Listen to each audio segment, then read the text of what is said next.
النهارده حوارنا معاكم مختلف عن الشباب اللي اتكلمنا معاهم قبل كده. انتوا بتتكلموا ما بعد ثوره 25 يناير، عايزين المجتمع يبقى شكله عامل ازاي. من الحاجات اللي انتوا قايلين عليها ما تكسرش اشاره. مين فيكم بيسوق؟ طب خلينا نتعرف عليهم. سوري انا اسف. احنا معانا عمرو داوود واسلام تركي واحمد علام. لا تكسر اشاره، وانتوا معانا اثنين بيسوقوا، وانا واثق انكم كسرتوا اشارات وانا كسرت اشارات بالهبل، بس يعني عفى الله عما سلف. لا محدش ولا حزام ولا حاجه. يبقى قبل 25 وبعدين لا تعاكس، وانا واثق ان برضو كتير منكم عاكس بنات قبل كده، وكل المجتمع المصري كان بيعاكس بنات قبل كده. ولكن كل المجتمع يا مختلف يا مختلف اغلب كانت سمه من سمات المجتمع المصري، يعني كانت سمه من سمات الغير خليت كل المجتمع بيعاكس. يعني اظن انت اكتر واحده اكيد عانيتي من الموضوع ده قبل كده، انما انا قصدي انها كانت سمه غير حميده في المجتمع. واتكلمنا قبل كده على الرشاوي، وكل الناس كانت بتدي بقشيش وشاي وقهوه والكلام ده. بما ان كلنا كنا مشاركين في المشاكل اللي كانت بتحصل قبل كده، ايه اللي هيخلينا نبطل دلوقتي؟ وانا استاذن حضرتك، طبعا انا كنت سايق العربيه في طلعت حرب من كام يوم كده، ومش شادد الحزام، وانا ماشي قدرا لقيت واحده جايه بتجري عليا بتقول لي لو سمحت الحزام.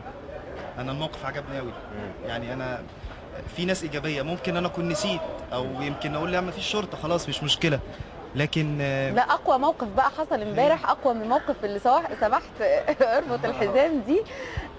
تاكسي كان ماشي في الشارع وقدامه عربيه ملاكي فيها شباب عاديين زي الورد كده زيكم، وحاول واحد من سائقي الميكروباصات او الاتوبيسات الصغيره انه يمشي عكس الطريق علشان يختصر. شفتها دي؟ كنت موجود؟ لا يعني اقصد الموقف ده متكرر. فلاول مره كل العربيات وقفت له، كل العربيات مش هتعدي، هتمشي صح، يعني هتمشي صح. امبارح بس مؤخرا حصل معايا موقفين. طب هو خليه بس يكمل الكلام بتاعه وبعد كده نكمل معاه. انا بتكلم في ان يعني ممكن اكون غلطت، لكن كان في حد ايجابي واقف نبهني بيقول لي لا حاسب انت في حاجه غلط انت عملتها، بس قبل كده وبالفعل رحت راكن على جنب ورحت شادد الحزام. بس قبل كده يا احمد انت اهو سمعت الكلام دلوقتي، قبل كده ما كانش حد بيستجيب لحد، هو ده التغيير اللي حصل. يعني انا قبل كده لو كانت واحده قالت لي كنت هسيبها تغني.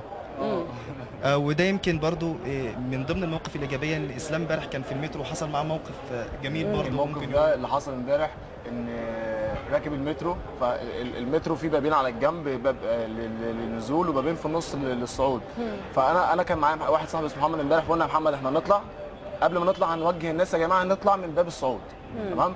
ولما نخش المترو جوه هنقول يا جماعه بحس عالي، نكلم الناس كلها يا جماعه نلتزم بالنظام، ويا ريت كلنا ننزل من باب النزول ونطلع من باب الصعود، بحيث ان احنا نبقى يعني ايه المؤثرين. احنا ناس شاركنا في الثوره وشفنا مدينه التحرير او مدينه التحرير كان عامل ازاي، كان يعتبر بنقول عليها الايه المدينه الفاضله، تمام؟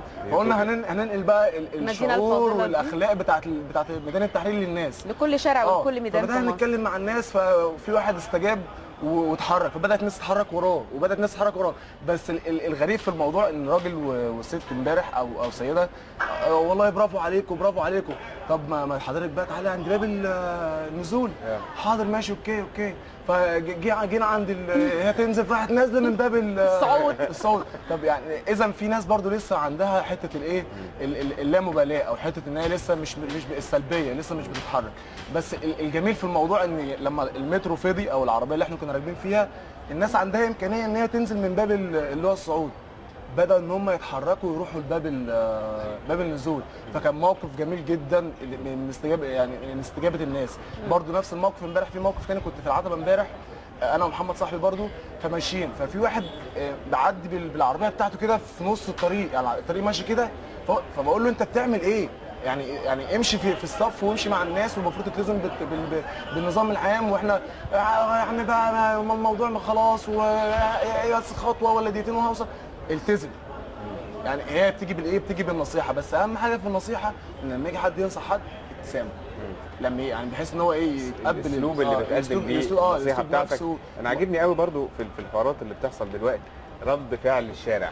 يمكن احنا بعد ال 25 يناير وبعد التنحي والكلام ده رحنا كمان مع مجموعه من الشباب ندهن ميدان التحرير، فكان دايما الناس العائلات والسيدات والرجال الكبار في السن لما بيعدوا كانوا يعني بيغدقوا علينا بالتحيات والكلام الجميل، يعني كان جميل جدا. بس يمكن اللي اثر فيا جدا كانت واحده ست يعني على قد حالها شويه، او يعني مش على درجه عاليه من الثقافه والكلام، مش عارفه تقول كلام منمق يعني. احنا واقفين مجموعه من الشباب كل مثلا 3 متر بيدينوا حته من الرصيف، بس انت عايزه تحيينا فما لقيتش كلام تقوله فوقت التظاهره وسابتنا وراحت المجموعه اللي لوحدنا زغرت لهم برضه، سابتنا وراحت. يعني كان شعور جميل جدا صراحه. فكر الموقف، احنا قعدنا اسبوع عند متحف مصر، فاكر انت؟ المتحف المصري. جالنا واحد اسمه لؤي من منى، ده كل يوم الصبح يجي لنا صباح الورد، صباح الياسمين، صباح الفل الاحلى واحسن واتقى واطهر شباب في مصر. المغرب يجي لك مساء الفل، مساء الياسمين، ومتعرف عينه مش قادر يشارك باي حاجه. هي مشاركه معنويه يعني، مساء الياسمين على احسن واطهر وارقى شباب في مصر. قعدت 3 ايام عرفت ان هو اسمه لؤي من منى. بس هو مش عارف يشارك حاجه. نفس يوم الدهان ده كنا بنيجي برضه عند كوبري قصر النيل، واحده ست برضه يعني ثقافتها ليمتد قوي، ما عندهاش حريه تعبير. فهي كانت جايه شايله خضار، واحد سايباه معانا، واحد ماسكه فرشه كده. وده حضرتك بتعمل ايه؟ طب وطي الخضار. قالت لي اسكت، مش اكتشفت ان انا بحب مصر. الموقف نفسه كان مضحك جدا، يعني هي تلقائي يعني. بس احنا اللي احنا بنطلبه ان احنا بص، يعني انا عايز اقول لكل الشباب، يعني اي انسان هيبتدي ياخد، هو اللي ياخد خطوه. احنا النظام اتشال، الرموز الفاسده بدات تتحاكم، البلد بتتغير، جاء الوقت ان احنا نبدا نفعل دورنا. احنا يمكن عشان الهوا فوقتنا للاسف انتهى، وانا سعيد جدا ان كل واحد لازم ياخد الدور او يبقى ايجابي في تصرفاته ويبدا هو بنفسه. سعداء لوجودكم معانا وسعدنا لوجودكم معانا مشاهدينا. طبعا اجمل يا غاده، بقالنا زمان ما اشتغلناش سوا. انا كمان يا كريم، ويعني الحقيقه اجمل كلمه قالها اسلام ممكن نختم بيها لقائنا النهارده، ان كل واحد فينا زي ما الست البسيطه اللي انت اتكلمت عنها بمنتهى التلقائيه قالت انا اكتشفت اني بحب مصر. كل واحد فينا ممكن يعيد مره اخرى اكتشافه لحب بلده بشكل ايجابي، بشكل جميل، بشكل فعال، بشكل مختلف في حياته، حتى ولو كان بطريقه بسيطه جدا يعبر فيها عن دعمه ومساندته لكل عمل صالح وكل عمل ايجابي. يعني سريعا ان احنا خلاص. بص، اهم حاجه يعني كل المصريين ينسوا الخلافات اللي بينهم، اللي قبل 25 يناير كان بينه وبين اخوه او بينه وبين حد احتكاك، انساه. احنا بص، كل واحد يبقى ولاءه لبلده، ولاءه لشغله، ولاءه لعمله، مش وزارات فئويه. احنا عايزين كلنا نتجه، كلنا عايزين نعلي مصر. زي ما الشعب المصري اثبت ان هو احسن ثوره قامت على مستوى التاريخ والناس تتعلم منها، لازم العامل المصري يبقى احسن عامل على مر العصور، لازم نخلي مصر تقوم في كل حاجه. واعتقد بعد كده اي حد كان زعلان مني وبالذات واحد معين ما يزعلش مني خالص، انا اسف، انا اتغيرت بعد الثوره والله. احنا بنقول شكرا شكرا يا شهيد، اتولدنا من جديد. هاي الحقيقه اذا كان هو او اعتذر له، واحنا كمان سعداء بيكم. والحقيقه زي ما قلنا هنلتقي معاكم دايما على كل شيء ايجابي وكل شيء جميل في حياتنا بعد 25 يناير.